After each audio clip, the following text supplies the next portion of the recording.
Warframe has amassed a whole bunch of activities over the years. So, to not lose track, in this guide, I'm gonna show you the most important daily and weekly tasks that you shouldn't miss if you want to get all the juicy rewards as fast as possible. Big shoutouts to all our generous channel members who helped me keep the lights on, and now, let's jump right into it. But alright, before we jump into the checklist itself, I want to first quickly explain what to expect from this video and how I decided to structure it. In this guide, I'm gonna give you not only the checklist, but also, a couple of corresponding tips to all the important time-gated activities in Warframe. To have a bit of a better structure, I decided to separate them into 3 distinct groups: the daily routines, the weekly routines, and then a couple that are on specific timers. For each category, we're gonna start out with the simple stuff that is already relevant for beginner players, and then make our way over to the more late-game activities. However though, very important, this video is gonna list a whole bunch of activities, and by no means am I trying to say that you need to do all of them all the time, right? Warframe might be my job, but it surely isn't yours. All I'm trying to do here is give you an overview and some personal thoughts on what is important and what not, so you're aware of what to best look out for. And with all that being said, let's get going. But okay, let's start out with the first category, and that would be the daily stuff to do. And as stupid as it sounds, the first task on our daily checklist is, well, to log in the first place. Just like many other live service games, also Warframe gives you a tiny bit of a reward for every daily login. Usually, that's nothing to write home about, however, there are also special higher reward milestones, usually whenever you reach a round number. So yeah, even if you don't really have time to play, just quickly logging in to advance that counter is usually always a good idea. However, once you are logged in, that is when the real work starts, Tenno. Let's talk about it. First of all, every day I would recommend checking your foundry and refreshing whatever needs to be refreshed. This can be stuff like taking out weapons and warframes that have been finished, craftable resources like Field Drawn, Detonite Ample, Mutagen Mass and such, but most importantly, of course, Forma. We always need Forma, we're always short on Forma, it takes 24 freaking hours to craft one, so ideally, refresh your foundry every single day. And just in case you find it a bit tedious to have to log into the very game itself to do that, what you could do is download the official Warframe companion app on your phone. This one is very convenient because, among other things, it gives you access to the foundry where you can refresh and queue up new stuff without having to log into the main game. Next, we have just a small little thing that isn't important for most, but if you're relatively new to the game and still working your way through the star chart, then this one is for you. And that would be the first win of the day. Every time at midnight UTC is when the new day of Warframe quote-unquote starts, and the first mission that you finish per day will give you double credits as a reward. This unfortunately doesn't include every single mission, for example the Index, Bounties, Heists, Open Worlds, Profit Takers, Zeriman, Helvania or Techrod caches, all that doesn't count.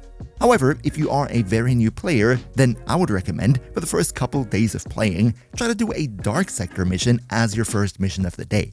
These missions are the ones indicated by this little symbol right here, and they usually give you a pretty decent amount of credits as a payout, which then will be doubled due to the first win of the day bonus. It's nothing crazy, but when you're still in the very early game, it is a nice sum of extra credits that you can make good use of. Let's now though talk about your syndicate standing. As you probably know, not only with your main 6 syndicates, but basically with any faction in the game that can collect standing for, you have a daily limit. This limit is based on your mastery rank. The higher your mastery rank, the more standing you can gain per day, and that means of course, if you have something that you're leveling up, then you want to fill up your daily standing. For example, with your main 6 syndicates in the orbiter here. It is very easy to grind standing for 3 of them at the same time. It's also possible to go for 4 when you switch syndicates around all the time, but I personally just don't bother doing that. Gaining standing here is very easy, you just pledge your allegiance to one of them, and then a portion of the XP that you gain in your mission will passively contribute to your standing with the faction. Just very important with these ones, whenever you see that one of your syndicates is completely maxed out with the standing, then go and spend it for something, otherwise it will just be wasted. What I'm talking about here in specific would be stuff like maybe the syndicate weaponry if it is something that you want to have. Or, one thing that always goes, relic packs. If there's nothing better you want, just blast away your syndicate standing for those and maybe you can get some nice prime parts out of them. However, syndicates are also quite a nice source of easy platinum. What you want to do here is sell these syndicate exclusive Warframe augment mods to other players. However though, besides the 6 main syndicates, we also have what I like to call the quote-unquote world syndicates. Those are of course the ones in the open world, however we also have the Holdfast on the Zeraman, we have Caviar and the Sanctum Anatomica, we have Helvania, and so on and so forth. The, in my opinion, best way to do it would be wildlife preservation on Cetus. In Fortuna, I prefer the mining because they give some pretty valuable gems. And then on Deimos, my personal go-to is just doing the high-level bounties because they give you quite some nice drops on the side. There are then also the secondary syndicates for the open worlds like the Quills, the Voxelaris and Necroloid. However, these are usually something that you grind separately whenever you get to them, so it's not necessarily something I would look into every day. If you now think, well, that's a whole bunch of syndicates, what should I focus on? Then here would be my personal suggestion. If you are still somewhat of a new player, then I would recommend focusing on getting Cetus, Fortuna and the Necrolisk at least up to level 3 somewhat quickly. Especially for Cetus and Fortuna, you will gain access to some pretty neat and very strong mods from the Wildlife Preservation expert, and these will help you big time getting more power out of your setup. By the way, I have a full video on my second channel explaining how busted this can be, so if you're still a new player, you might want to check it out later. However, if you have made your way through the star chart somewhat decently, then you might already have access to the next daily task, and that would be the sortie. This one unlocks once you finish the War Within quest, and what it is a series of 3 missions that changes every day. The enemy level range here is a bit higher, however, if you successfully make it through all of them, then you have a chance of getting one of these juicy rewards that you see right here.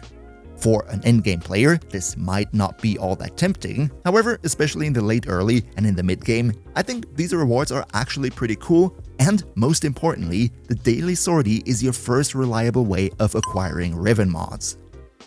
Speaking about the War Within and all the operator stuff, let's talk about upgrading your operator. As it stands right now, we have 5 focus schools for our operator with a whole bunch of skills to unlock. To do that, you need a currency called focus points, which you also have a daily cap on how many you can get. To be fair, this is actually quite a big topic, and I think at some point I should make a dedicated operator guide delving into the details. But just to make it very short, one way to gain those is putting focus lenses on your equipment and then gaining experience with it. Given the fact that you need millions upon millions of focus points per focus school, it's actually quite a nice idea to max out your focus daily whenever you have the chance to. When it comes to how to best do that, also here, we don't have time to get too deep into it in this video, just saying that given that focus conversion is directly tied to your experience gain, any activity that gives you a bunch of XP fast is also a good way to gain those focus points. By the way, I just made an updated 2026 speed leveling guide, might be helpful to check out later. Another thing you want to do, this is luckily a pretty easy and quick one, is check out your Nightwave console. The Nightwave, I think everybody knows at this point, it's the free season pass that we all have access to, and there are daily as well as weekly tasks. About the weekly ones, we're going to talk later in the weekly section. What I mean to talk about here are the dailies. These are usually nothing special, only give you a bit of standing, and in my opinion, they're not necessarily worth it to go out of your way doing every day. However, I would still recommend taking a look at your console at least once per day, because if you spot a task that you can easily do on the side anyway, then you might as well just go and do it. And then lastly, before we go on to the weekly tasks, there are a couple of very small mentions here that I'm just going to try to go over rapid fire now. Steel Path Incursions. If you have Steel Path already, you want to have more Steel Essence, play those missions, change once per day. Same thing with Syndicate Alerts, just that you don't get Steel Essence but rather more standing for your syndicates of choice. Cephalon Samaris has 1 new synthesis target to hunt for every single day. If you hate your life, you might as well do that daily. Dating! That's right, friends! With the Kim system, you have access to 1 little dialogue with every character every day in order to improve your relationship with them. Next, we have 3 vendors that I want to mention, and those would be Ticker for the Railjack crew that changes once per day, Leon for his furniture shop, and in my opinion, most importantly, Marie, because she allows you to buy mods for your Tectalist artifact, plus once per day you can convert Parita resources into those special resources that you need to further upgrade your operator. This last one is especially valuable because it takes an awful lot of time to grind all those resources to max out everything. Then we have a Grandmother with the Mend the Family offer, and if you are Master rank 30 or higher, you can go and bestow a blessing of your choice on any of the relays. That's also possible once per day. But now that we're done with the daily reoccurring tasks, let's now talk about the weeklies. And this is where usually the juicier juice is to be found. The first thing I want to mention here is YouTube, because yours truly uploads usually once or twice per week, but YouTube does not always show you my new uploads on the front page because YouTube doing YouTube things. So if you want to stay in the loop, you might as well visit the channel page of your favorite creator once a week and see if there's something new. And while you're at it, you might as well leave the video a like to support the channel. Cheers so much for that. But yeah, let's get back to the actual Warframe stuff by going over the Nightwave once again. As we just mentioned, it does have daily tasks, but the more important ones are the weeklies. These give you much higher standing, and if you want to advance through the Nightwave quickly, then you should definitely do them as much as possible. Don't worry though, they did make changes a while ago so that if now you've finished a week completely, you will automatically start retrieving tasks from the previous weeks, so that technically you could blitz through the entire Nightwave in just one sitting. Not saying that it is necessarily a good idea, but there's also no FOMO. However, one more thing to mention here is that also the Nightwave shop, where you can get all sorts of rewards for your Nightwave points, that inventory too rotates once per week. Next, one activity that I recommend every especially new player to do every single week. That would be Maru's Ayatan treasure hunt. Once you've unlocked Maru's Bazaar on Mars, you can go and talk to Maru once per week, where she will send you into an Ayatan treasure hunt. This is a very simple mission where you just run through a void tile set, grab a statue and then get out of there. However, it is guaranteed to give you one random Ayatan treasure at the end. For a super duper endgame veteran, that might not necessarily be worth the 2 minutes of playtime, but especially for newer players, these statues can be converted into thousands upon thousands of Endo, which is one of the best early game sources of getting a lot of this very resource. One more thing that I want to talk about, and this is actually a pretty new one, would be your clan weekly initiatives. This whole feature is something that was recently added, and basically it gives you a bunch of extra rewards. Nothing game-breaking or anything, but if you're part of a clan, you might as well take a look. But let's now talk about vendors, and especially on a weekly basis, there are some very nice things being sold all across the Origin system that you don't want to miss out on. The first vendor I want to talk about would be Paladino. You can find her in Iron Wake on Earth, and she has a very Riven-focused inventory. What you do here is, you use the Riven slivers that get dropped by Eximus units to purchase stuff like Endo, Kuva, actual Riven mods, but also Riven-related stuff that is very convenient, like Riven transmuters or a Veiled Riven cipher. Her inventory, unfortunately, is limited, so you can't buy infinite ones of those, but especially for later game players, visiting Paladino once per week to get rid of some of those slivers, that's a very good idea. Then we have Archimedean Yonta on the Zeraman 10-0. She doesn't really sell all too much, but also here, once per week, you can acquire 35,000 Kuva in exchange for 5 Void Plume Pinions. In my personal opinion, I wouldn't want to give up 5 Pinions just for 35,000 Kuva, but if you have nothing else to do with those, well, then you might as well get some of that red juice. Then we have the Devirio vendor, Acrithis. I still haven't learned how she's pronounced, I don't care. You're gonna talk to her to buy stuff, not to be friends. But yeah, what the lady has in her inventory is quite a lot. You have of course the daily stuff like arcanes and specific Captura scenes and decorations and blah, but what I want to focus on specifically here would be the weekly rotation.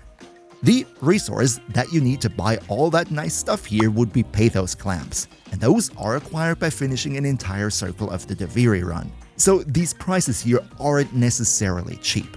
That is why I would personally recommend only focusing on the Orokin Reactor and the Orokin Catalyst once per week. The rest here, the Exilus Adapter, the Forma, the Riven mods, that's something you can gain from other sources where the price is not as high as here. Other sources, like for example the Teshin shop. On any relay, you can visit Teshin and use Steel Essence that you gain from playing Steel Path missions to buy various stuff from him. His inventory too rotates every week, but the stuff that you get here is really nice. For example, you can buy a bunch of Kuva for just a couple of steel essences. You can also gain a Veiled Riven Cipher, and if you have a bunch of steel essence, you might as well get tons of relic packs as well.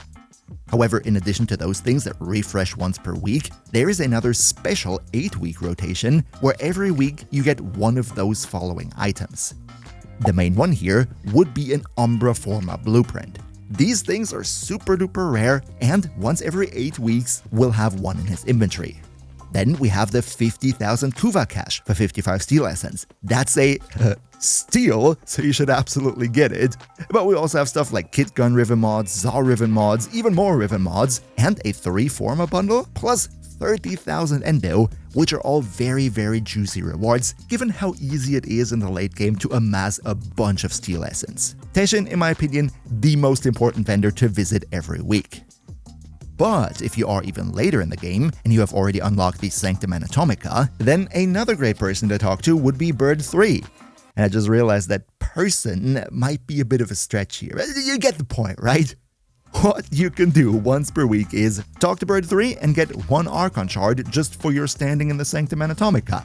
Yes, please. And then the last vendor I want to talk about would be Kaya Velasco in the abandoned Helvenia Mall, where you can use Pix chips once per week to buy these very rare arcanes here. I'm not 100% sure if I think it is worth it, but I just wanted to mention it either way. However though, these vendors are of course not everything that is on a weekly rotation. There's much more that will give you even better loot. Let's start out with the Duviri Circuit. This is an activity that you unlock once you're done with the Duviri questline, and you can play it both in a normal version as well as in Steel Path. For the normal one, this is nicer for the mid-game players to unlock certain warframes that they might not have, plus their respective augments, and if there is something that you still need, you might as well do the corresponding circuit run. The more important thing that I want to talk about here though would be the Steel Path version, because this is the best way to acquire Incarnon weapons. Every week you will have a rotating set of Incarnon adapters that are available through the circuit. You can pick 2 of them and then progress through your circuit run to unlock them. I now don't want to get too deep into what the whole circuit is and how to best farm it and yada. Just one thing here, I would recommend rather doing 1 or 2 long circuit runs and not so much multiple short ones. That is because if you stay in longer, you will start gaining more reputation per stage completed. However, if you simply don't have the time to grind your favorite Incarnon weapon, then one alternative option would be to visit Cavallero on the Zeroman 10-0. He has an Incarnon shop where you can buy the Incarnon adapter plus all the resources that you need for the corresponding evolution for 120 platinum each. That is quite the high price tag, but especially for late game players it might be worth it to save time. Whichever adapters are in the week's circuit rotation are also the adapters that you will find in Cavallero's shop. The next activity that I want to talk about would be the Archon Hunt. This, similar to the sortie that we talked about earlier, is a 3-mission run that ends with a boss fight against one of the 3 Archons. These Archon hunts you can do once per week after you've unlocked them, and apart from all the rewards that you see in the background right here, they're also guaranteed to always give you 1 Archon Shard. In my opinion, it's not necessarily the most efficient way to grind Archon Shards, but right after you've unlocked them, I think you're in the perfect spot where it is still worth doing. A much better way to acquire Archon Shards though would be Netracells, which you can access by talking to Tagfer in the Sanctum Anatomica. This is a mission run that you can do up to 5 times per week, and it has relatively high chances of dropping you random Archon Shards. If, however, you have a very well-built account and are pretty strong, then you might decide to rather do the Elite Deep Archimedia or the Temporal Archimedia, or both. These are also weekly activities. They're also sets of 3 missions, however they have a bunch of negative modifiers, super high enemy levels, and generally this is what I would say is the hardest content currently available in Warframe. However though, if you succeed, then you have really good odds of getting good Archon Shards, oftentimes even the Tauforged versions. The normal Deep Archimedia is accessed by talking to Lloyd in the Sanctum Anatomica, and the temporal one, which takes place in Helvenia, is accessed by talking to Kaya Velasco in the abandoned mall. Just one thing that is important to mention here, Archimedias take the same surge pulses that you also need to spend to play Netracells. You only have 5 of these per week, and the 2 Archimedias take 2 pulses each. So the technically most ideal way to farm Archon Shards would be to do the Deep Archimedia for 2, then the Temporal Archimedia for 2, and then only 1 Netrocell run for the remaining Surge Pulse. But if Archimedia sounds a bit too sweaty for your liking, that is no problem because we have another nice thing that can give you a bunch of resources very quickly. On your Kim terminal, you will see the calendar right here. This thing is jam-packed with dates, and a lot of them are small little challenges, like take out so and so many enemies with a melee weapon or whatever. These challenges need to be completed as part of any Helvania mission, and they're usually very easy to do. However, the rewards that are locked behind those challenges are usually pretty juicy. Definitely something to at least look into once per week. And then the last weekly activity, and also one of the newer ones, would be the Descendia. This is a game mode that gets unlocked after you finish the latest mainline big quest, the Parita Rebellion, and this one, I kinda say though, it is so-so. Sometimes it does have great rewards, and you can also gain the currency that you need to buy arcanes from Roth and stuff. However, compared to other later game activities, I also find it not too necessary to do on a weekly basis all the time. My personal recommendation here is check out the Steel Path rewards, check out the Normal Path rewards at least once per week, and if there is something that tickles your fancy, then you might as well go and do it. It's at least a lot of fun to play. Whew, that was quite a lot. However, we're still not finished. Before we end the video, there are a couple more things I wanted to mention that are neither daily nor on a weekly rotation, but basically all over the place with their own special timers. The first one of which has to do with 2 characters that really like to sell you really strong weapons. I'm talking about Ergo Glast as well as Eleanor. Let's start out with Mr. Corpus, shall we? Ergo Glast can be found on any relay in the room of the Perrin sequence. When you walk over to him, you can access his shop where he will sell you melee and spear gun tenet weapons. These are on a 4-day rotation, have random progenitors, and can be purchased with corrupted hollow keys. These can either be acquired by defeating a Sister of Pavos, or alternatively also in Railjack missions with an active Voidstorm mission as an end of mission reward. All in all, it's a great way to access tenet weapons that you might still need without going through the whole lich process. And then on the other side of the spectrum, we have Eleanor in the Helvania Mall.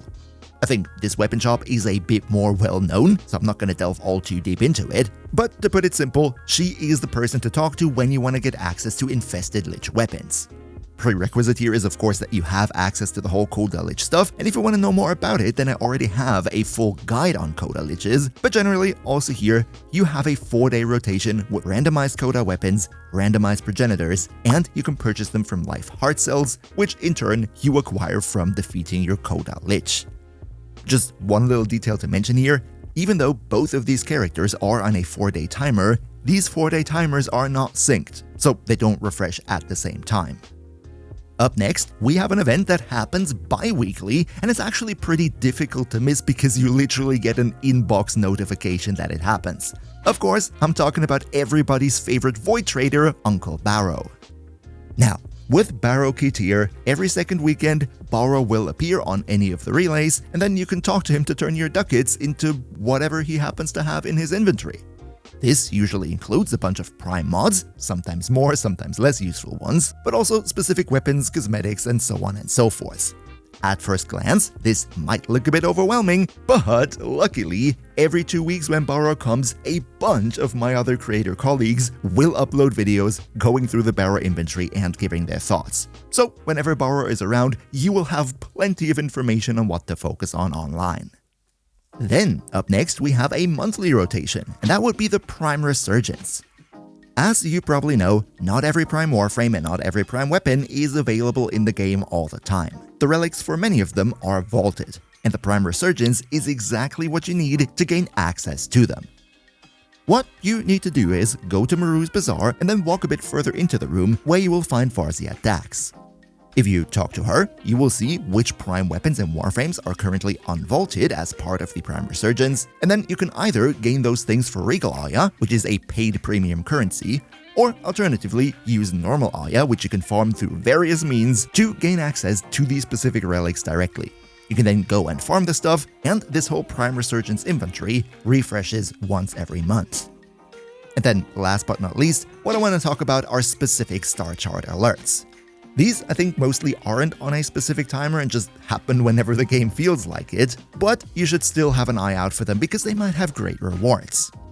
On the one hand, we have stuff like the Fomorian Fleet or the Razorback Armada. Happens every couple of weeks and you get an Orokin Reactor or Orokin Catalyst out of it. It's pretty nice, especially for earlier players.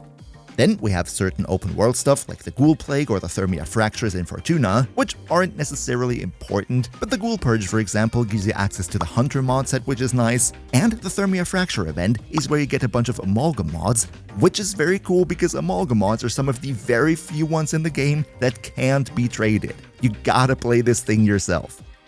And then lastly, most important of all would be Gift of the Lotus alerts. These usually happen in sync with specific Warframe-related events, developer live streams, real-life events like TennoCon and such, so whenever that happens, it is worth keeping your eyes peeled. Just by the way, the developer live stream always happens on the last Friday of the month, aka this week, and they already announced that we're gonna get 2 Tau Forged Archon Shards this week, so that is definitely something you should have on your radar.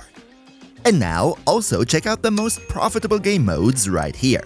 Another massive shoutout to Nils V, Demon Lord Cell, Demon Emperor, Emperor Prime, Lost Linux Gaming, Turtle Pier, Underkane02, Skylar Bowser, Mihawki, Socrates the Almighty Rat, Leo Murasaki, Shadow Lockhart, Han Tares, Petrosader, Boomia1, Mr. Gamesplay, Zave, Awendai, Zengen, Quax, Henrik5984, Blue Eagle 98, Hearthwheeled, Everin 8802, Gabriel Tevez, Yaku Ivan Gonzalez, Candy Fox 19, Argentat, and all other generous channel members for your continuous support.